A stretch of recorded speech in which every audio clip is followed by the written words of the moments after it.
Hey guys, welcome to The Strong Young Man. An essential component to your own masculinity is to surround yourself by the positive masculinity of other men. A lack of positive masculinity in a boy's life will cause behavioural problems and deficiencies that will result in destructive masculine behaviours such as aggression, abuse, violence, and disrespect to women. A lack of exposure to positive masculinity as an adult will cause you similar problems to a lesser degree. Associating and cultivating friendships or a tribe out of masculine men is an essential component to your life balance, which was addressed in episode 24. Note that the masculine component of your life should be explored separate to the feminine component of your life.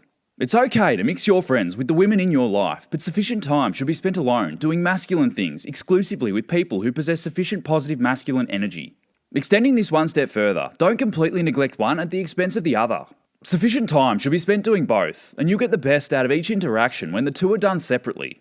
Through constant exposure to positive masculine energy, you'll ensure you maintain good masculine practices and values. Sufficient exposure to positive masculinity will ensure that you are able to develop and maintain an ideal level of strength and courage, as well as a dedicated attitude to your purpose. A strong masculine tribe will also call you out on your bullshit when you lose touch with reality. Where your male friends will be the most benefit to you are in times of crises. I don't care how good your woman is, she can't outdo men in terms of physical strength, rationality, critical thinking, and other masculine traits essential in times of crises. While a good woman can be more valuable than a shrew in a crisis, she can't outshine the positive masculine men in your life. Remember, just as a woman will turn to her man to be her rock, other men must form the base of your support. Remember from episode 33 that women don't understand what it is to be a man. They can't offer rational advice that can contribute to you solving your problems. I'm not saying don't take their advice, but if a woman offers you advice, just think very carefully before you take it. You need to apply rationality and deductive reasoning to test their advice before taking it as gospel.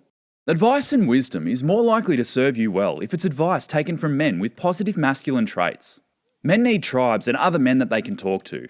Men understand that we have a burden of performance, a responsibility to contribute to society, and we must carry this burden with silent dignity. Women live in a completely different reality to men. They are tasked with the burden of bearing children, to which we will never understand. This is why you should take your masculine problems to your tribe of men, because this is the way of men, as it has always been. The final thing worth mentioning is that you are the average of the 5 people you associate with most, and you subconsciously adopt their belief systems. Equally important to surrounding yourself with positive forms of masculinity is to remove the people that display, encourage, or enable negative forms of masculinity. Episode 45 explores in depth the problems with associating with the wrong people, as well as how to build yourself a tribe of men. Thanks for watching today's episode. In episode 113, I'll be discussing power in the context of your interactions and relationships. Subscribe and click the bell icon to be notified when it drops. Catch you then.